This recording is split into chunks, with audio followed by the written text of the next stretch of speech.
Hi friends, and welcome back to 365 Days with mxmtoon. I'm Maia, a singer, songwriter, video maker, Oakland native, and a frequent flyer. I'm also a huge history nerd. I love untold stories, gross facts, hidden secrets, anything weird, dark, and funky from the past. Each day I'm going to share a few of my very favorite deep cuts with you, so let's dig into today's stories. It's 365 with mxmtoon. New facts every day, so don't leave too soon. I'm gonna teach you stuff, no it won't be tough. Gonna go a year till you've had enough. It's 365 mxmtoon. Today, in 1935, Amelia Earhart flew from Honolulu to Oakland, California. Shout out to my hometown. It was the first solo flight from Hawaii to the U.S. mainland. She departed from a Wheeler field in Honolulu, Hawaii, and flew to the Oakland airport in Oakland, California.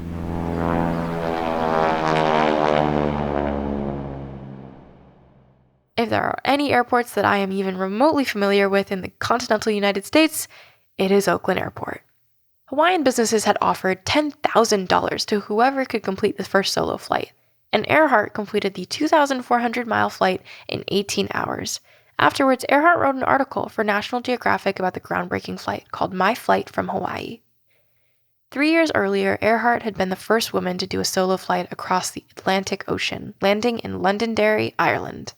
That flight earned her a Distinguished Flying Cross awarded by the U.S. Congress.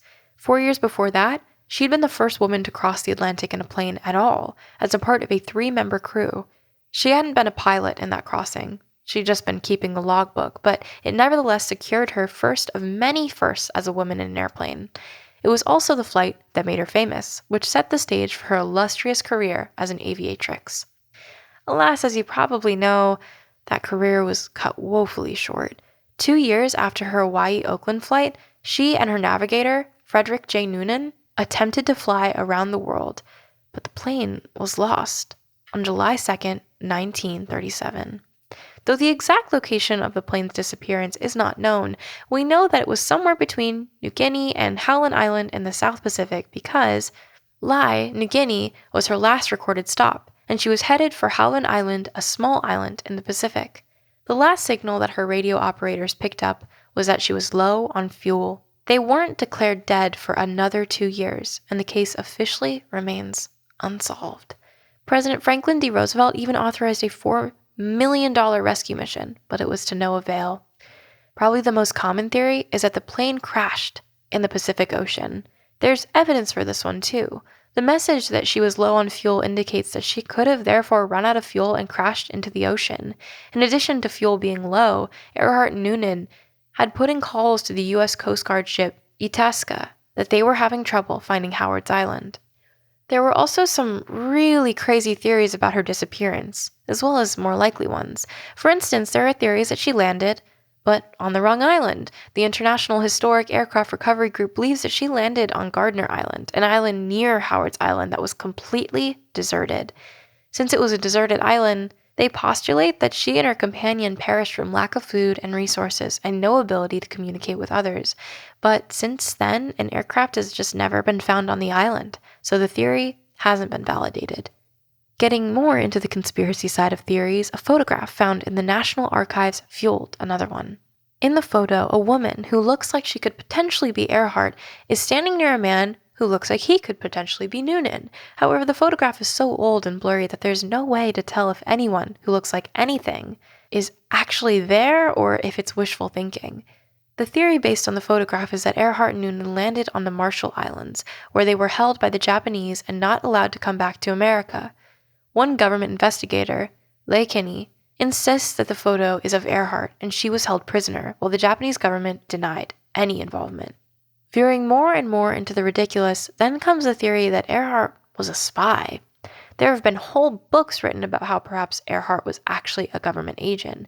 This theory postulates that she and Noonan were in assignment to document Japanese island installations and were captured in the process. But then there's another theory, also with a book written about it, that she survived whatever plane crash or emergency landing that happened, taken by the Japanese, transferred back to American forces, and repatriated to New Jersey. There, it is postulated she was given a new name, Irene Bolam, and became a housewife. That last one definitely didn't happen, because when the real Irene Bolam caught wind, she filed a lawsuit against the author of the book. There's also a theory about, wait for it, aliens.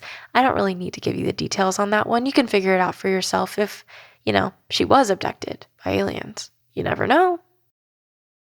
And now for today's music fact. Today, in 1971, Mary J. Blige was born. That is certainly a cause for celebration. Let's talk a little bit about the queen of hip-hop soul and her incredible career. In 1992, Blige shook up the music world with her album, What's the 411? In the ensuing years, she released 13 studio albums, and 8 of them went multi-platinum worldwide. She's won 9 Grammy Awards as well as shelves worth of American Music Awards and Billboard Music Awards. Music critics credit her with changing the role of Black women in hip-hop and broadening the horizons for young Black female singers. Throughout her epic career, Blige has done some amazing gigs and performances. She even performed for Barack Obama at the 2012 Democratic National Convention. Stay tuned for a Barack-centric episode next week. She has launched her own record labels, which she calls her Little Marys, and has helped create a perfume. Perfume and record labels? I can only hope to get to that level of diversification. She's also become an actress, and after 2017's Mudbound, was nominated for an Oscar for Best Supporting Actress. With that, she became the first person to be nominated for an acting award and a songwriting award in the next year. If you need another reference to something that Miss Blige has been in, The Umbrella Academy is one of her most recent works. She plays the agent Cha-Cha. And now for our final segment of the day, I'm going into my own photo archives to see what I was up to on a January 11th in my life. Oh my god, are we surprised? On January 11th, I went and got boba in 2017. Wow, that's so crazy. I'm so quirky, just getting boba every single day.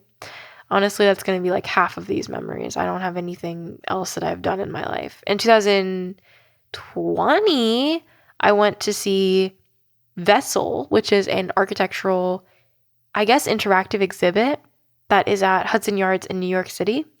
And this was actually a really cool moment too. I went with my best friend Anna, and I had been actually studying that building before it even finished its construction because of doing architecture in high school.